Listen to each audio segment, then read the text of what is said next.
अखण्डमण्डलाकारं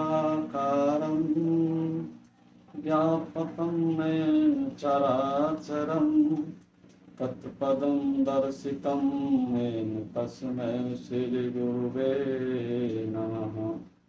अखंड ब्रह्मांड की रचयिता करने वाले, उनमें व्याप्त रहने वाले, चर अचल सभी जीव जंतु को चलाने वाले ऐसे परमपिता परमात्मा को दिखाने वाले उन गुरु महाराज को मैं सर्वप्रथम प्रणाम करता हूँ।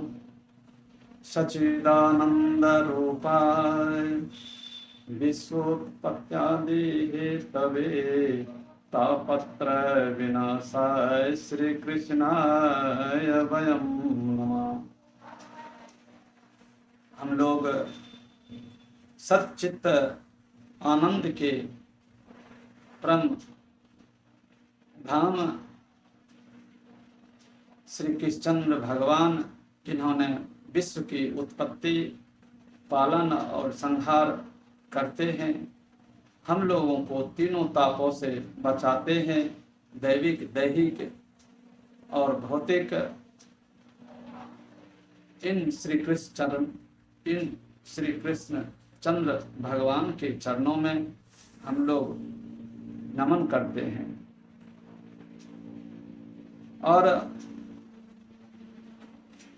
श्रोताओं, कल हमने कहा था श्रीमद् भागवत का महात्म्य कि भागवत सुनने से क्या होता है। महापापी धुंधकारी भी श्रीमद् भागवत कथा सुनने से स्वर्ग को चले गए। इसलिए लोग कथा सुनते हैं, श्रवण करते हैं। इसलिए हमें कथा सुनना चाहिए।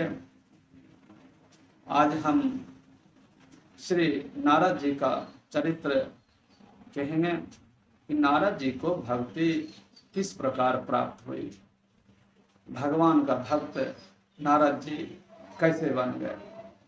तो नारद जी भी भगवान का अंशावतार हैं। नारद जी के पूर्व जन्म की कथा मैं कहने जा रहा हूँ श्रोताओं।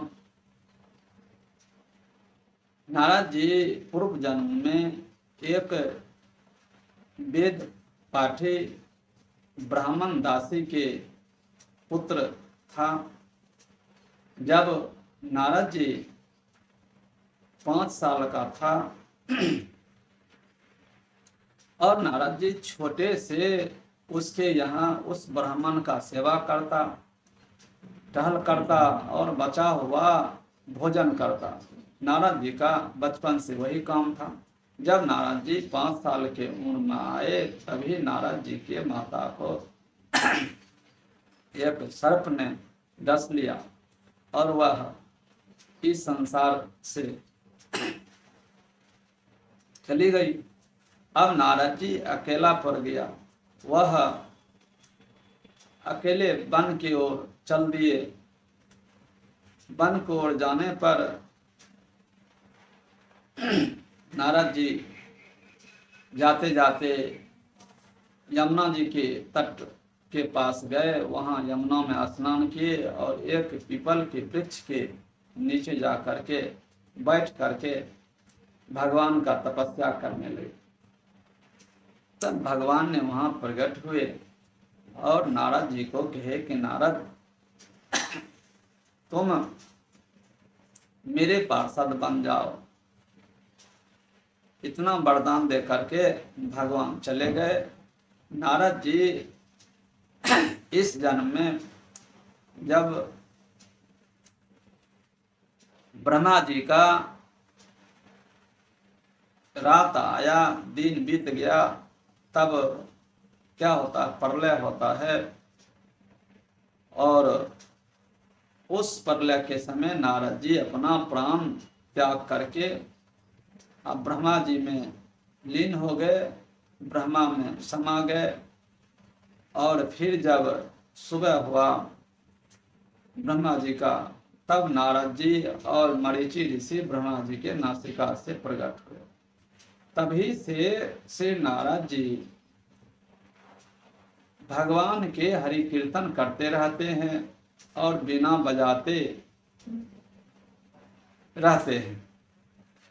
यह नारद चरित्र अति उत्तम है। नारद जी को भक्ति किस प्रकार प्राप्त हुआ हमने आप सबों को कह सुनाया।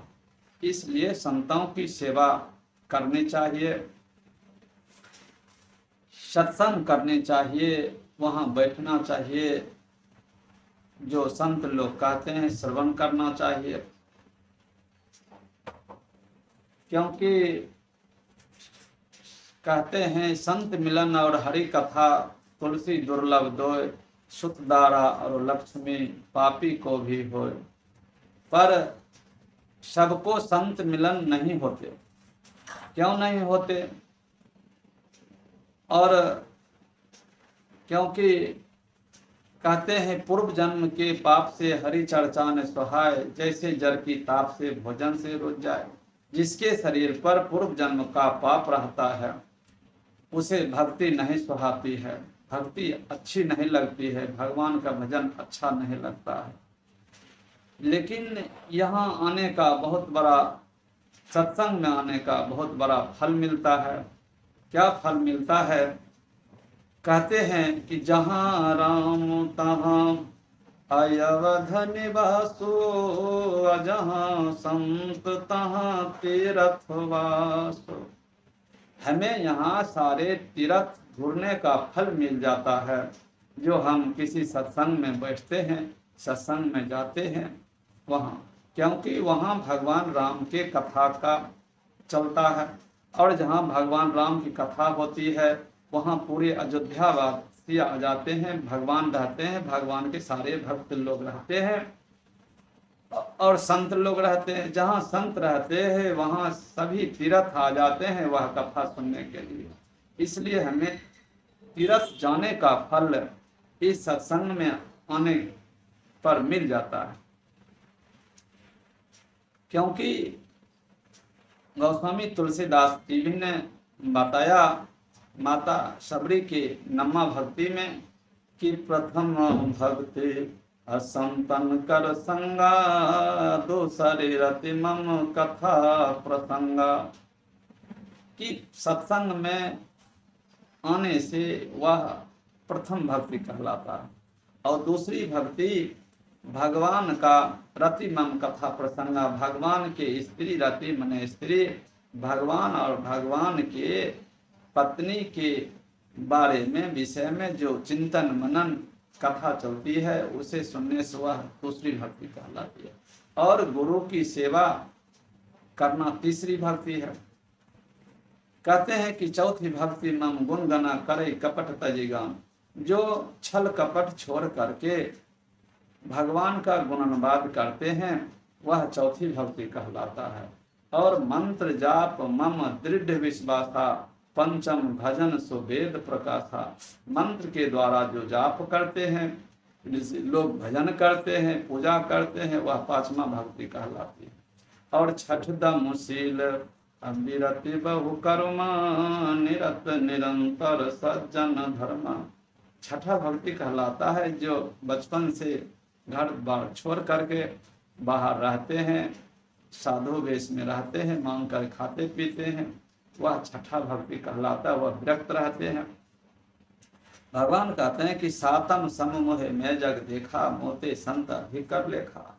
कि सातवां भक्ति वह कहलाता है जो मेरे ही समान संसार में सभी जीव जंतुओं को देखो, सभी को देखो, सातवां भक्ति है। और मोते संत अधिकर लेखा, यदि संत मिल जाए तो मुझसे भी बढ़ करके उनकी सेवा करो। आठवां भक्ति कहलाती है आठम जथा लाभ संतोषा, सपने हो नहीं देखा परदोषा। कि भगवान ने जो कुछ भी दिया उसी में संतोष करके भरण पोषण करो। यह आठवां भक्ति है। किसी दूसरे पर आरोप प्रत्यारोप मत लगाना, यह आठवां भक्ति है। भगवान कहते हैं कि नमम सरल सब छल संहीना, मम भरोसे ही हर्षण दीना। कि मेरे ऊपर भरोसा करके छल प्रपंच छोड़ करके सिर्फ मेरी भक्ति करो, यह नम्मा भक्ति कहलाती है। तो कहते हैं कि नम महु एक हूँ जिनके होई नारी पुरुष चराचर कोई, तो मम दर्शन फल परम अनुपा जीव पावनी सह स्वरूपा। तो भगवान कहते हैं कि जो मेरे ऊपर भरोसा करके पूजा पाठ सत्संग करते हैं उसे मेरे दर्शन का फल सहज में ही प्राप्त हो जाता है। बोल दे सच्चिदानंद भगवान की जय। इस प्रकार भक्ति प्राप्त होती है। हम लोग भी सत्संग में जाएं, बैठे और नारद जी की तरह संतों की सेवा करें ताकि हमें भी भक्ति प्राप्त हो। एक बार भगवान के नाम का जयकारा करें। श्री कृष्ण गोविंद हरे मुरारी हे नाथ नारायण वासुदेव। हम सब मिलकर के गाए। श्री कृष्ण गोविंद हरे मुरारी हे नाथ नारायण वासुदेव। हे नाथ नारायण वासुदेव, हे नाथ नारायण वासुदेव। श्री कृष्ण गोविंद हरे मुरारी हे नाथ नारायण वासुदेव। बोल दे प्रेम से श्री चंद्र भगवान की जय। श्री शंकर भगवान की जय। पवन सुत हनुमान की जय। सब देवन की जय, सब संतन की जय। यही ठाम की जय, निज नाम की जय। जय जय श्री राधे हर हर महादेव। श्रोताओं, आज की कथा यहीं समाप्त की जाती है।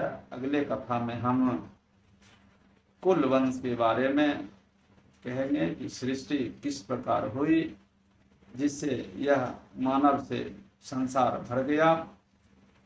जय सच्चिदानंद भगवान की जय। हर हर महादेव।